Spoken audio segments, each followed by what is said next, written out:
special because we just recently came back from the Global Forbes Summit in Abu Dhabi, which was not only a special summit due to wonderful discussions about our global community, about Ukraine, about our challenges, how to use our impact as global women leaders to make right things, to make right decisions.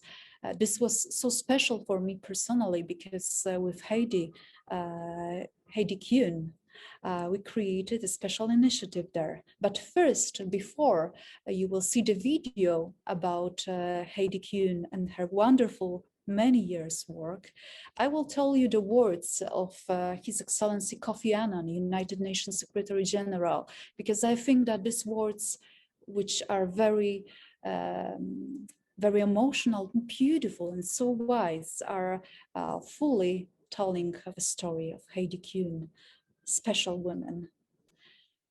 You have turned mines into wines by replacing the seed of destruction with the seeds of life.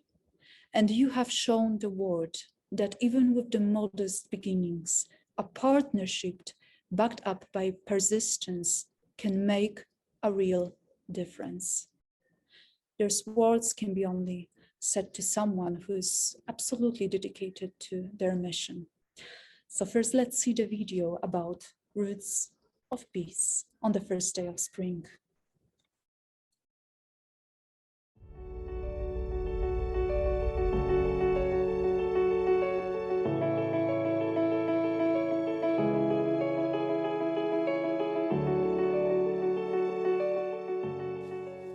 Global greetings. My name is Heidi Kuhn. I'm founder and CEO of Roots of Peace, a humanitarian nonprofit deeply rooted in Marin County, California. Roots of Peace began with a vision from the living room of our Kuhn family home in Marin County, drawing from the ancient wisdom of these ancient redwood trees and a dream for a more peaceful world. For by removing a landmine and planting a grapevine, it is an act of peace. The forest is an enduring symbol of peace. It is in these same woods that American President Franklin Delano Roosevelt had a vision to gather delegates from nations across the world for the first United Nations Peace Conference following the horrors of World War II. And he dubbed these redwood trees as the temples of peace, to inspire the world to draw wisdom from the ancient peace written by nature into the rings of these beautiful trees. For the past quarter of a century, we have facilitated the removal of over 100,000 landmines, unexploded ordnance, and planted over 6 million fruit trees worldwide. We have impacted the lives of over 1 million farmers and families, spanning 10 countries: Afghanistan, Angola, Bosnia-Herzegovina, Cambodia, Croatia, Iraq, Israel, Palestine, Vietnam, and most recently, Guatemala. But let us be clear, this work is far from over. There are an estimated 60 million landmines perilously hidden beneath the soil in 60 countries around the world. Let us cultivate peace through agriculture. Redwood roots intertwine with each other to share nutrients and shared nourishment. We must do the same as human beings. We must intertwine our purpose with the plight of others. Such is the mission of Roots of Peace. We aim to provide our fellow human beings with the support necessary to grow, to endure, and to flourish. So as we set off on our Footsteps for Peace journey to commemorate the 25th anniversary, let us never forget that world peace starts at the roots.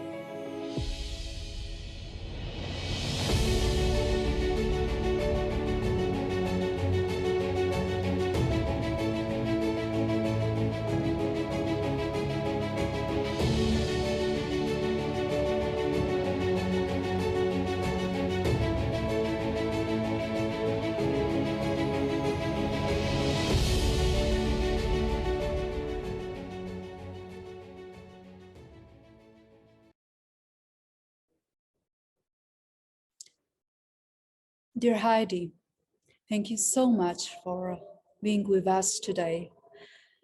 Good afternoon once again.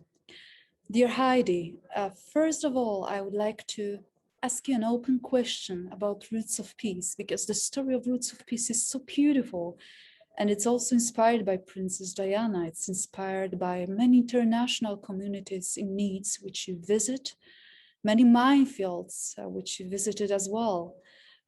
This is the story of the brave women who wanted to make a special step in this world, a step which will make the difference. So first of all, please tell us more about Roots of Peace, about your dreams for the coming months, about the goals which you have, which we have for the coming months. We'll be delighted to hear that, and I hope that our listeners from all over the world will join us to fulfill this mission, this purpose.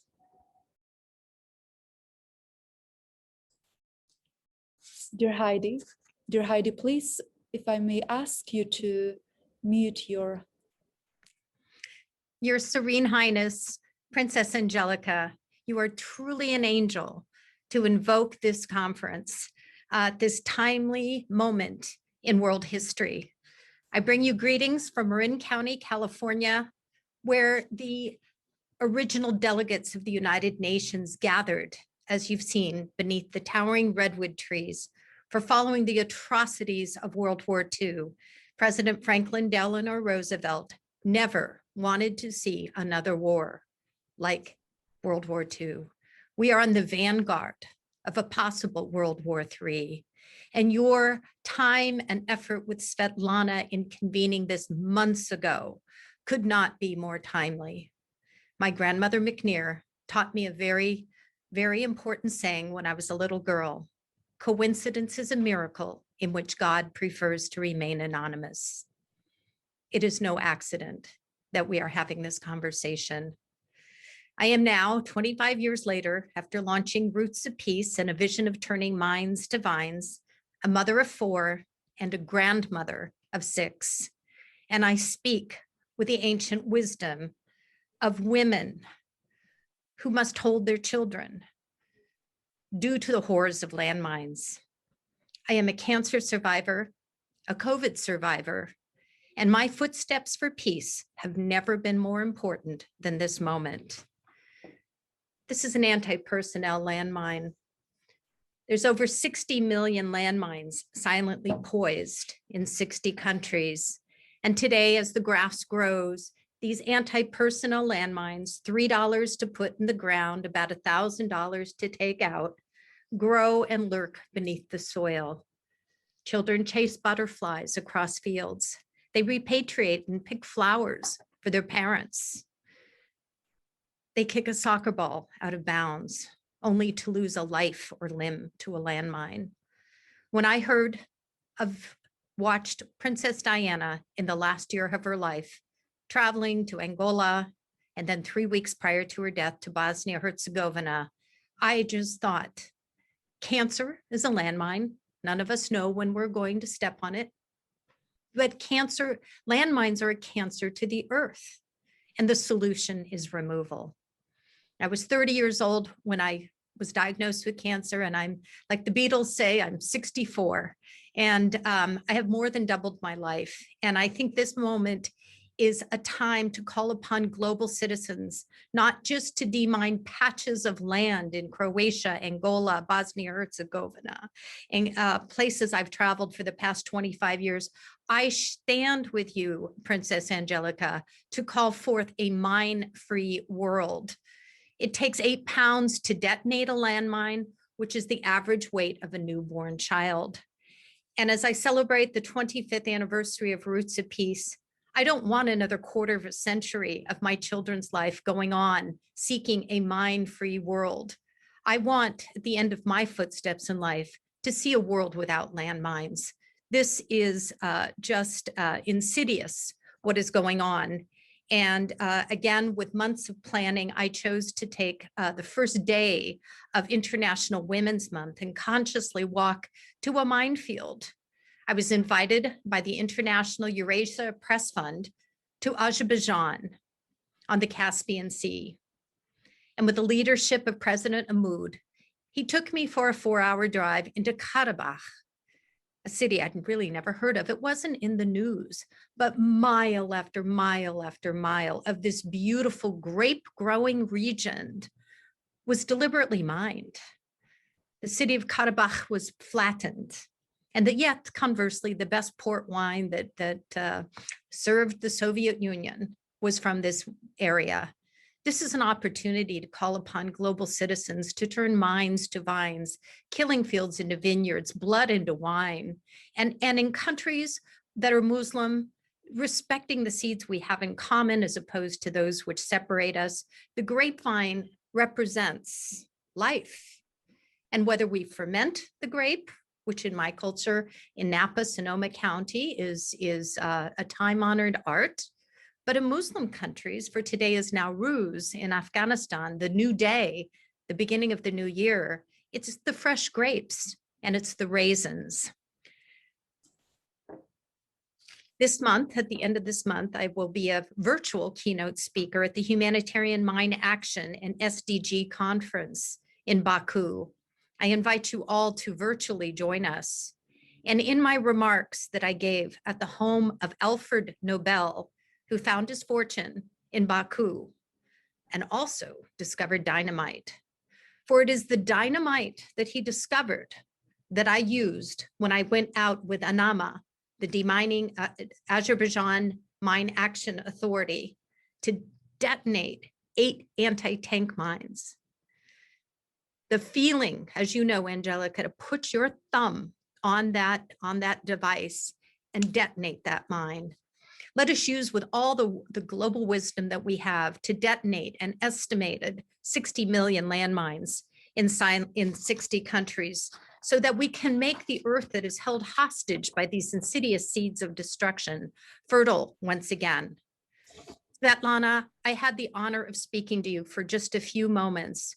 I will commit to doing everything that I possibly can to help you not be rated as the 5th highest contaminated mine affected country in the world. Let me tell you what is at stake here. It's not only the war that's raging, but again, the effects of the land that is held hostage by landmines. In 3 weeks, war has disrupted Ukraine agriculture, triggered higher prices, and the threat of global worldwide food shortages. Ukraine, nutrient soils yield 10% of global wheat exports, 14% of corn exports, and half of the world's sunflower oil. Now, while we may not be able to help the farmers immediately on this first day of spring, let us pivot back to the world's attention on Afghanistan. For as dear Ambassador Malik had said, I have had proudly as an American woman-led CEO of Roots of Peace for 20 years. I've worked in Afghanistan. Afghanistan is the world's most heavily mined country, an estimated 10 million landmines lurking in a soil, conversely, that is 80% dependent upon agriculture for jobs. Now, since mid-August, 97% of the country is unemployed. Princess Angelica, I stand with you to call forth 1,000 golden shovels and take those guns and aim them at the earth with shovels, turning literally swords into plowshares, spears into pruning hooks, so that nation shall not lift up sword against nation, neither shall they learn war anymore. Those are words to live by. They're across the street from the United Nations. And Secretary General Kofi Annan, the dear late Secretary General, and Mayor Bloomberg bestowed that garden beneath those words etched in stone to Roots of Peace shortly after 9/11. In May 2002, we planted an olive tree.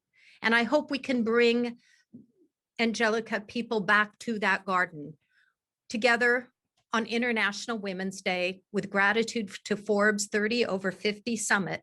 You and I stood on the soils of Abu Dhabi, 2 women, 2 shovels, and a call to action for 2 fingers, which in my generation, as a student at UC Berkeley in the 70s, meant peace. But I mean peace. We need to dig deeper and remove the landmines so that the peace can flourish on the one earth that we share. I salute all of you so much and stand in solidarity as the world does with Ukraine. We pray for the Ukraine deeply in our hearts, whatever our faiths, but we must take action. This is spring, it's time to plant.